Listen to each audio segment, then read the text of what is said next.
Hello and welcome everyone. स्वागत है आपका हमारे यूट्यूब चैनल में। और आज की इस वीडियो में मैं आपको बताने वाला हूं कि सुप्रीम कोर्ट का जो 12 फरवरी का जो 12 फरवरी 2021 में जो नया जजमेंट आया है उसके अकॉर्डिंग जो है कोई भी एडल्ट जिनका एज जो है, अगर वो बॉयज़ हैं, अगर उनका एज जो है वो 20 ईयर से ज़्यादा है यानी मिनिमम 20 ईयर है, या फिर कोई गर्ल जो है वो 18 ईयर से एवब हैं और कोई बॉयज़ जो है वो 18 ईयर से एवब हैं, तो वो लोग जो हैं अपने कॉन्सेंट से, मतलब उनको अपने खुद की मैच्योरिटी से ही खुद जो है अपनी मर्ज़ी से जो वो शादी कर सकते हैं। ठीक है, लिखा है when two adults agree to marry each other the consent of the family और कम्युनिटी और क्लैन इज़ नॉट नेसेसरी।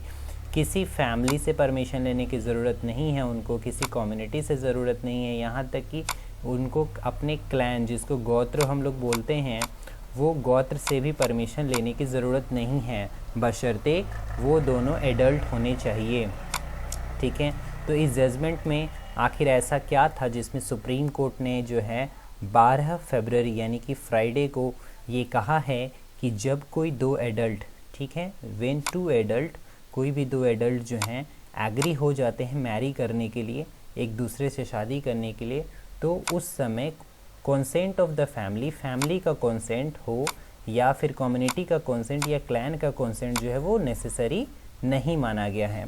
ठीक है, ये सुप्रीम कोर्ट का 12 फरवरी 2021 के एक केस के एक जजमेंट में सुप्रीम कोर्ट ने ये फैसला सुनाया है। तो जानते हैं कि इस केस में आखिर ऐसा क्या था जिसमें सुप्रीम कोर्ट में ये तक कहना पड़ गया कि उनको फैमिली की भी परमिशन की ज़रूरत नहीं है, अगर वो एडल्ट है तो उनको कम्युनिटी की भी ज़रूरत नहीं है या फिर उनको क्लैन की भी परमिशन लेने की ज़रूरत नहीं है। तो बात दरअसल ये है कि एक ये केस जो है वो कर्नाटका के किसी राज्य में, कर्नाटका के किसी जगह पे जो एक लड़की के जो फादर होते हैं, गर्ल्स के जो पेरेंट्स होते हैं, वो जो है एक कंप्लेंट कर लेते हैं।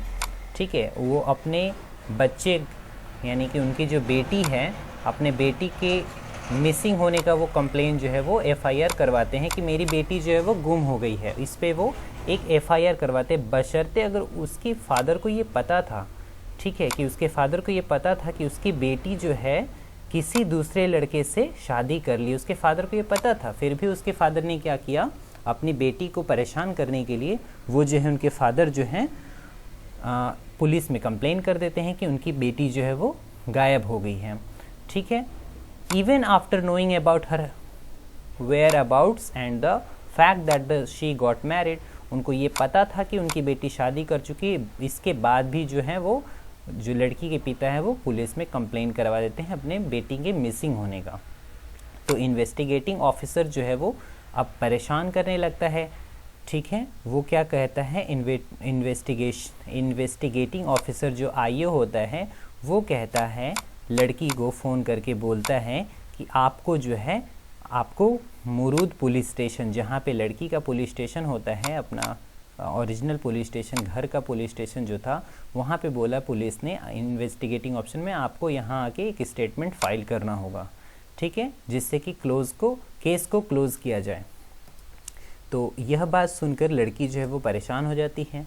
लड़की जो होती है इस कंप्लेंट के ख़िलाफ़, ठीक है, सुप्रीम कोर्ट में जो है वो केस अपना दायर करवाती है, सुप्रीम कोर्ट पहुंचती है।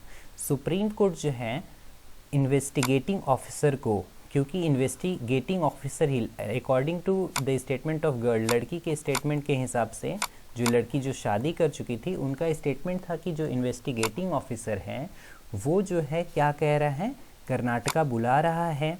क्यों, पुलिस ऐसा क्यों कह रहा है, कह रहा है पुलिस जो है उनके फैमिली से कांटेक्ट करना होगा, अदरवाइज जो है उसके फैमिली पे यानी कि इस लड़की पे, लड़की का जो हस्बैंड है, गर्ल का जो हस्बैंड हो चुका है, इस पे वो जो है क्या करेंगे, किडनैपिंग का चार्ज लगा देंगे। ये लड़की को डराया जाता है इन्वेस्टिगेटिंग ऑफिसर के द्वारा कि आप जो है अपने घर लौट जाइए, नहीं तो आपके हस्बैंड के ख़िलाफ़ जो है हम एक्शन ले लेंगे, किडनैपिंग का action.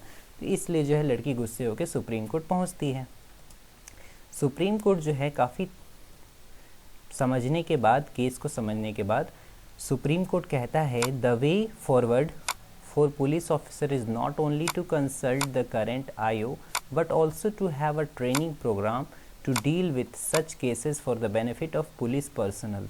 We accept the police officer to take action in the matter in the next 8 weeks. Some guidelines and trainings program have to be laid down to handle such socially sensitive cases. Supreme court का ये कहना था कि ये जो case है वो खास करके पुलिस इन्वेस्टिगेटिंग ऑफिसर को बोलती है, सुप्रीम कोर्ट बोलती है कि आपको ट्रेनिंग की ज़रूरत है, क्योंकि पुलिस पर्सनल में ऐसे बहुत से लोग हैं जिनको ट्रेनिंग की ज़रूरत होती है इस टाइप के सेंसिटिव केस में, ठीक है, जो सोसाइटी से काफ़ी ज़्यादा जुड़ा होता है, इसमें ट्रेनिंग की ज़रूरत है।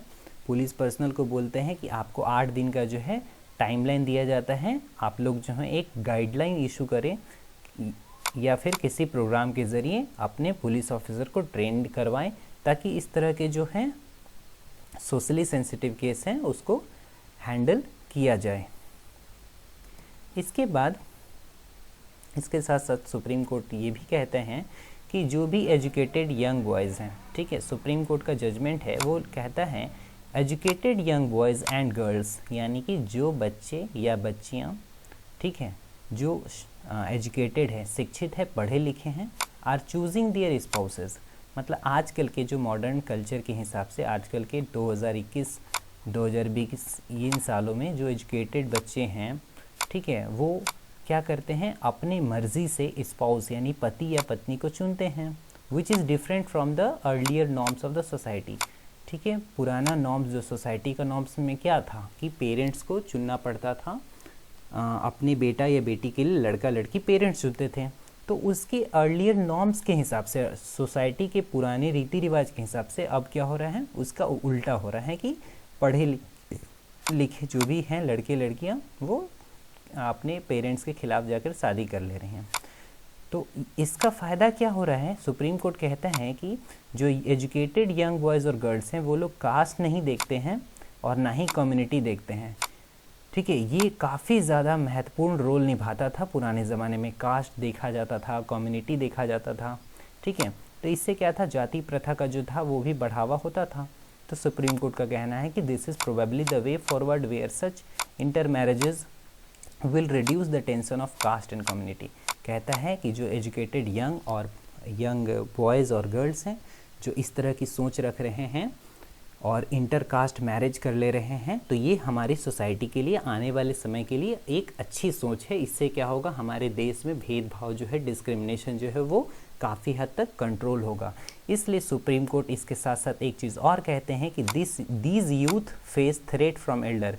तो ऐसे यूथ जो इंटर कास्ट मैरिज कर लेते हैं या इन दूसरे रिलीजन में मैरिज कर लेते हैं, बिना क्लैन देखे शादी कर लेते हैं, इनको ज़रूरत है कि क्या सोसाइटी इनको उतना ही सम्मान दे जितना कि पहले ज़माने में सम्मान दिया जाता था। ठीक है, क्योंकि ये एजुकेटेड है, ठीक है, ये शिक्षित होते हैं, इनको अब ये बच्चे रहे नहीं क्योंकि ये एडल्ट हो चुके हैं, इनको समझ होता है अपने लाइफ पार्टनर का भी।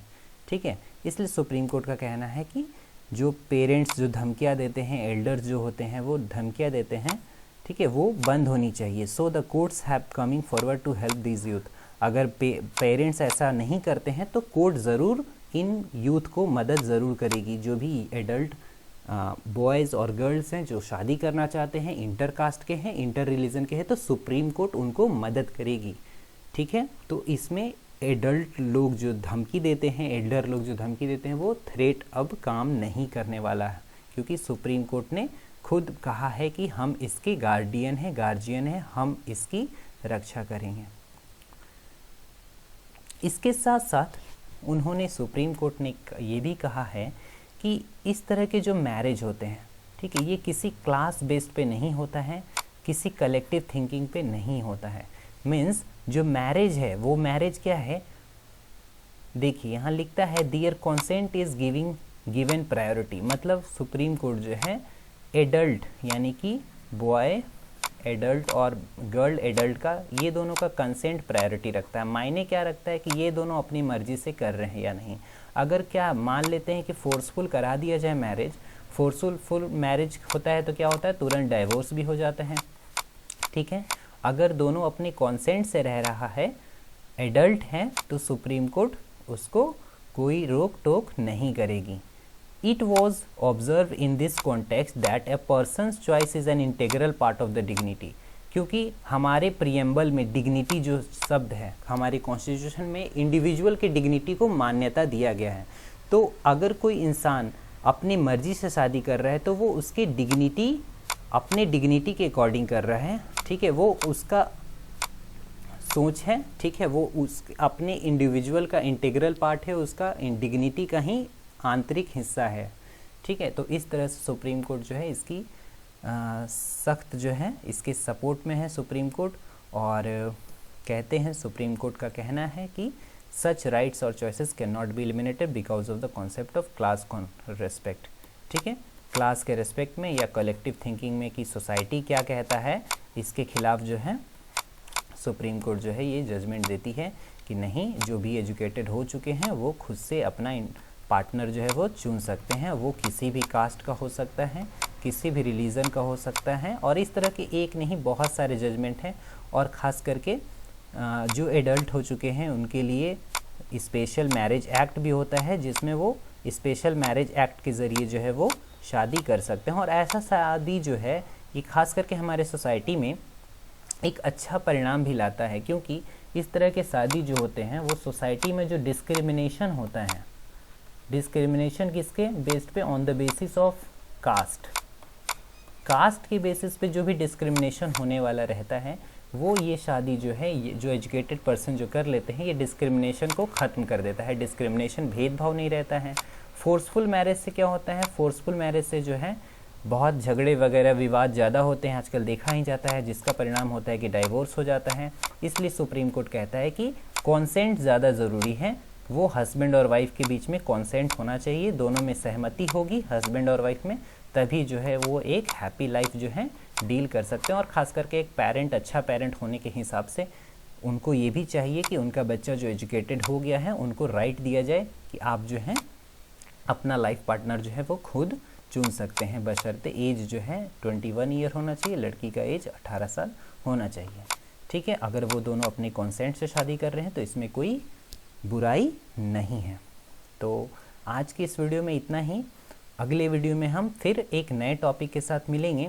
तब तक के लिए bye bye, take care and thanks for watching. Have a great day. जय हिंद।